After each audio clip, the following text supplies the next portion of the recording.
بسم اللہ الرحمن الرحیم صلی اللہ علیہ وسلم۔ السلام علیکم ورحمۃ اللہ وبرکاتہ۔ میں ہوں آپ کا دوست ہومیوپیتھک ڈاکٹر عمران علی، اور آج کی ہماری ویڈیو کا ٹاپک ہے اریٹیبل باؤل سنڈروم یعنی کہ IBS۔ سب سے پہلے ہم دیکھ لیتے ہیں کہ IBS کیا ہوتا ہے، اس کے سمٹمز کیا ہوتے ہیں۔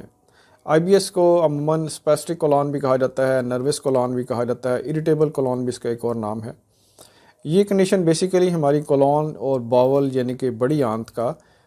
فنکشنل ڈس آرڈر ہے، یعنی کہ جب ہماری بڑی آنت پراپر فنکشن نہیں کرتی اور اس کے نتیجے میں جو کنڈیشن ڈیولپ ہوتی ہے، جو سمٹمز ڈیولپ ہوتے ہیں، ان کو ہم IBS کا نام دیتے ہیں۔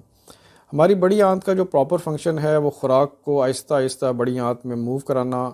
اور اس کے اندر جو موجود نیوٹرنٹس ہیں، پانی ہے، خوراک کے جو اجزاء ہیں، قیمتی اجزاء جیسے کہ سالٹس ہیں، منرلز ہیں، وائٹامنس ہیں، پروٹینز ہیں،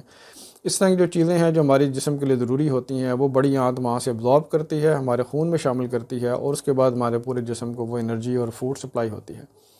جب کسی وجہ سے ہماری بڑی آنت کا برین کے ساتھ جو پراپر ایک فنکشن ہے، جو کوآرڈینیشن ہے، وہ ڈسٹرب ہوتی ہے، تو اس ڈسٹربنس کی وجہ سے ہماری بڑی آنت پراپر فنکشن نہیں کرتی، جس کے نتیجے میں ہماری خوراک میں موجود پانی اور دیگر اجزاء جو خوراک کے ہیں وہ پراپر ابزارب نہیں ہوتے، اور خوراک یا تو بہت تیزی کے ساتھ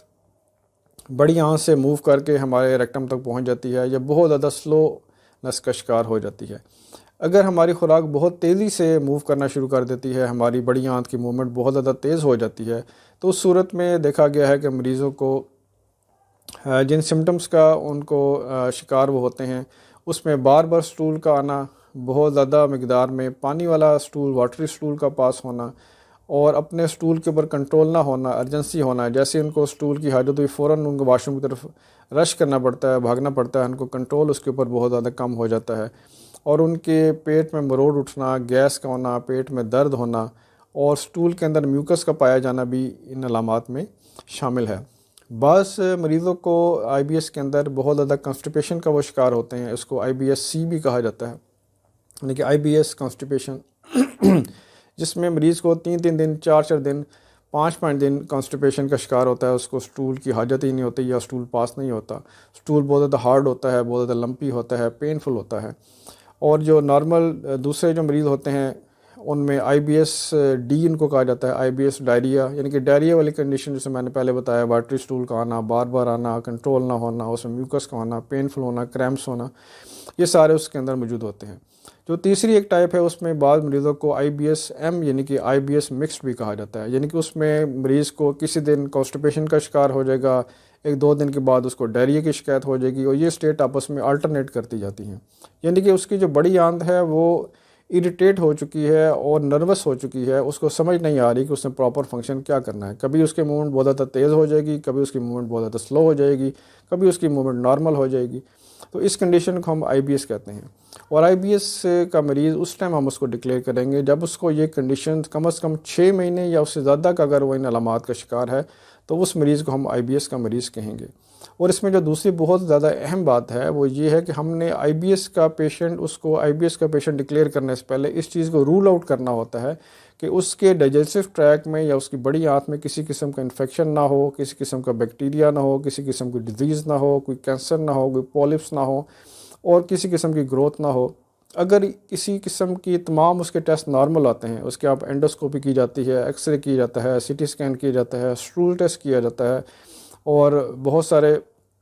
بریتھ ٹیسٹ کیے جاتے ہیں، اس کے علاوہ بھی کچھ اور ٹیسٹ، CT اسکین بھی کیا جا سکتا ہے، الٹرا ساؤنڈ بھی کیا جا سکتا ہے۔ اگر تمام ٹیسٹ کرنے کے باوجود مریض کی بڑی آنت میں اور ڈائجسٹو ٹریک میں کسی قسم کی کوئی کنڈیشن، کسی قسم کی پیتھولوجی، کسی قسم کا بیکٹیریا، کسی قسم کی انفیکشن، کسی قسم کی سویلنگ نظر نہیں آتی، تمام ٹیسٹ کلیئر ہوتے ہیں، اور اس کے باوجود مریض کو IBS کے سمٹمز کا سامنا کرنا پڑتا ہے جو میں نے سمٹم پر بیان کی ہیں، تو اس صورت میں اس مریض کو ہم کہیں گے کہ یہ IBS کا پیشنٹ ہے۔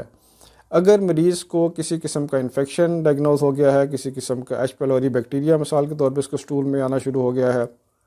یا وہاں پر سویلنگ ہے، یا السر ہے، یا کسی قسم کی گروتھ ہے، پولپس ہیں، تو پھر ہم اس پیشنٹ کو IBS کا پیشنٹ نہیں کہیں گے، بلکہ اس کو اس ڈیزیز کا پیشنٹ کہیں گے، اور اس کا اکارڈنگلی علاج کیا جائے گا۔ تو یہ میں نے اس چھوٹے سے کلپ میں آپ کو ڈیٹیل میں سمجھانے کی کوشش کی ہے کہ IBS بیسیکلی ہوتا کیا ہے، اور آپ کو کیسے پتہ لگے گا کہ آپ IBS کا شکار ہیں یا نہیں ہیں۔ میں نے اس کے اوپر اپنا ڈیٹیل آرٹیکل اپنی ویب سائٹ کے اوپر بھی دیا ہوا ہے، اس کا لنک میں نے ڈسکرپشن میں دیا ہوا ہے، آپ اس کو مزید ڈیٹیل میں جا کے پڑھ بھی سکتے ہیں۔ اب ہم نیکسٹ دیکھتے ہیں کہ اس کی کازز کیا ہوتی ہیں، کن وجوہات کی بنا پر کوئی بھی پیشنٹ آئی بی ایس کا شکار ہو سکتا ہے۔ جو سب سے پہلی کامن کاز آئی بی ایس کی دیکھی گئی ہے وہ ہے ہماری لائف سٹائل اور پراپر فوڈ کا نہ لینا۔ اکثر دیکھا گیا ہے کہ مریض بہت زیادہ آؤٹنگ میں باہر کے کھانے کھانا، اسپائسی فوڈس کا بہت زیادہ انٹیک کرنا اور مرغن غذائیں بہت زیادہ کھانا اور ایسی خوراک استعمال کرنا جس میں تیل کا استعمال اور باقی جو اجزاء ہوتے ہیں وہ زیادہ ہیلدی نہیں ہوتے۔ اور اگر کافی عرصے تک یہ کنڈیشن برقرار رہے اور مریض ایسا ہے کہ اس نے ایکسرسائز نہ کرنا، واک نہ کرنا، رات کو دیر تک جاگتے رہنا، صبح دیر سے اٹھنا اور کھانے پینے کا ٹائم سیٹ نہ ہونا، یہ ساری وہ کنڈیشنز ہیں جن کی وجہ سے اگر پرولونگڈ یہ کنڈیشنز ہیبٹس کسی پیشنٹ میں ڈیولپ ہو جائیں تو وہ آئی بی ایس کا شکار ہو جاتا ہے۔ دوسری جو ایک اہم اس کی وجہ ہے وہ ہے سٹریس، انگزائٹی یا ڈپریشن۔ اگر کسی بھی مریض کے اندر بہت زیادہ لمبے عرصے تک کسی ایسے انوائرمنٹ میں وہ رہ رہا ہے یا اس کے پاس میں کوئی ایسے ایونٹس گزر چکے ہیں جن کے صدمے سے وہ شوق سے ابھی تک باہر نہیں آ رہا، اس کو سوچتا رہتا ہے، وہ ڈپریشن کا شکار رہتا ہے یا کوئی بھی اور وجوہات ہو سکتی ہیں۔ اگر مریض لمبے عرصے تک ڈپریشن کا شکار ہے تو آہستہ آہستہ اس کی بڑی آنت کے اندر یہ کنڈیشن آئی بی ایس کی ڈیولپ ہو سکتی ہے۔ تیسری جو اہم کاز دیکھی گئی ہے وہ ہے کافی زیادہ لمبے عرصے تک ایلوپیتھک میڈیسنز کا، اینٹی بایوٹکس کا، میڈیکیشنز کا استعمال۔ ان کے استعمال کے بہت زیادہ ٹائم تک استعمال کرنے سے ہماری گٹ کے اندر جو گڈ بیکٹیریا ہوتے ہیں وہ بہت زیادہ کل ہو جاتے ہیں اور اس کی وجہ سے بیڈ بیکٹیریا کی مقدار بڑھ جاتی ہے اور ان کا ریشو ڈسٹرب ہو جاتی ہے اور مریض کو آئی بی ایس کی سمٹمز کا سامنا کرنا پڑ جاتا ہے۔ اس کے علاوہ ایک اور اہم علامت یا رسک فیکٹر جینیٹک فیکٹر بھی ہوتا ہے۔ جن فیملیز کے اندر آئی بی ایس کے پیشنٹس موجود ہوتے ہیں ان کی اولادوں کے اندر بھی چانسز ہوتے ہیں کہ آئی بی ایس کی کنڈیشن ڈیولپ ہو جائے۔ ایک اور اہم فیکٹر ہے فوڈ الرجیز۔ بعض لوگوں کو کسی خاص قسم کی فوڈ سے الرجی ہوتی ہے اور ان کو پتہ نہیں ہوتا، جب بھی وہ فوڈ انٹیک کرتے ہیں ان کو آئی بی ایس جیسے سمٹم ڈیولپ ہونا شروع ہو جاتے ہیں۔ ایسے پیشنٹس کو چاہیے کہ وہ اگر ان کو جب ڈائگنوز ہو جائے یا ان کو سمجھ آ جائے کہ کون سی خوراک ان کو ڈسٹرب کرتی ہے تو ان کو اس خوراک کو اس کی انٹیک کو ختم کر دینا چاہیے یا اس کو منیمائز کر دیں۔ ٹریٹمنٹ کی طرف بڑھنے سے پہلے اور میڈیسنس کی طرف بڑھنے سے پہلے جو سب سے امپورٹنٹ بات جو میں کرنا چاہوں گا وہ یہ ہے کہ آپ نے سب سے پہلے اپنے لائف سٹائل کو جس قدر ہو سکے آپ نے اس کو چینج کرنا ہے پازیٹیو طریقے سے۔ یعنی کہ اپنی سب سے پہلی بات ہے کہ اپنی 24 گھنٹے کی زندگی میں، لائف میں آپ نے کم از کم 45 منٹ کی واک اپنے اوپر لازم کر لیں، چاہے آپ صبح کے ٹائم کریں، چاہے آپ رات کو کریں۔ دوسری جو اہم چیز ہے وہ کوشش کریں کہ رات کو ٹائم پہ سو جائیں اور صبح وقت پہ اٹھ جائیں اور اپنے کھانے پینے کی جو عادات ہیں ان کو آپ ذرا بیلنس کریں، وقت پہ کھانا کھانا، اور جو چیز آپ کے معدے کو ڈسٹرب کرتی ہے، آپ کو سمجھ آتا ہے کہ میں یہ خوراک لیتا ہوں اس سے میرا معدہ ڈسٹرب ہو جاتا ہے، تو آپ نے اس قسم کی خوراک کو نہیں لینا۔ ہم بات کرتے ہیں کہ ہومیوپیتھک میں کون سی میڈیسنز ہیں جن کے ذریعے سے ہم آئی بی ایس کو ٹریٹ کر سکتے ہیں۔ سب سے پہلی جو ہے میڈیسن اور موسٹ کامنلی یوز میڈیسن ہے وہ نقص ومیکا ہے۔ نقص ومیکا ایسے پیشنٹس کی دوا ہے جو کہ بہت زیادہ اسپائسی فوڈس کھانے کے عادی ہوتے ہیں، بازار کے کھانے بہت زیادہ کھانا، ان کی لائف سٹائل بہت زیادہ سیڈنٹری ہوتی ہے، بیٹھ کے کام کرنا، فزیکل ایکٹیویٹی بہت زیادہ کم ہوتی ہے اور رات کو دیر سے جاگتے رہنا، شراب نوشی کا استعمال بھی ایسے مریض عموماً کرتے ہیں اور ان کو غصے کا بہت زیادہ پرابلم ہوتا ہے کہ غصہ ان کا بہت زیادہ ہوتا ہے، غصے پہ کنٹرول نہیں ہوتا اور ان کو اکثر کانسٹیپیشن کی شکایت بھی رہتی ہے اور جب بھی وہ سٹول پاس کر کے آئیں گے تو ان کو ایسے محسوس ہوگا جیسے سٹول پراپر فلی پاس نہیں ہوا اور ابھی بھی انہیں دوبارہ جانے کی حاجت ہوتی ہے۔ اور اس کے علاوہ نقص ومیکا کے مریض وہ بھی ہوتے ہیں جو کافی لمبے عرصے تک انہوں نے اینٹی بایوٹکس ایلوپیتھک میڈیسن کا یوز کیا ہوتا ہے یا ابھی بھی کر رہے ہوتے ہیں، تو اس کنڈیشن میں اگر یہ تمام علامات یا ان میں سے بیشتر علامات مریض کے اندر موجود ہوں تو ہم نے نقص ومیکا کے ساتھ مریض کی ٹریٹمنٹ کو سٹارٹ کرنا ہوتا ہے اور مریض کی حالت کو دیکھتے ہوئے، کنڈیشن کو دیکھتے ہوئے اس کی پوٹینسی کو سیٹ کیا جا سکتا ہے۔ نقص ومیکا 30، نقص ومیکا 200 یا 1 m کے ذریعے آپ اس کی ٹریٹمنٹ کا سٹارٹ کر سکتے ہیں۔ جو دوسری اہم سیٹ آف میڈیسنز ہیں وہ کارسینوسن اور ٹیوبرکلینیم ہے۔ اگر مریض کی فیملی ہسٹری میں آئی بی ایس کے پیشنٹس موجود ہیں تو ان کو ایک ڈوز کارسینوسن اور ٹیوبرکلینیم کی بھی ضرور دینی چاہیے۔ اس کے علاوہ جو ایک اہم میازمیٹک میڈیسن ہے سلفر 1 m یا 200 کی ایک ڈوز عموماً ایسے پیشنٹس کو ضرور دینی چاہیے جن کے اندر سلفر کی سمٹمز میچ کریں۔ سلفر کی جو سمٹمز اس میں اہم سمٹمز ہیں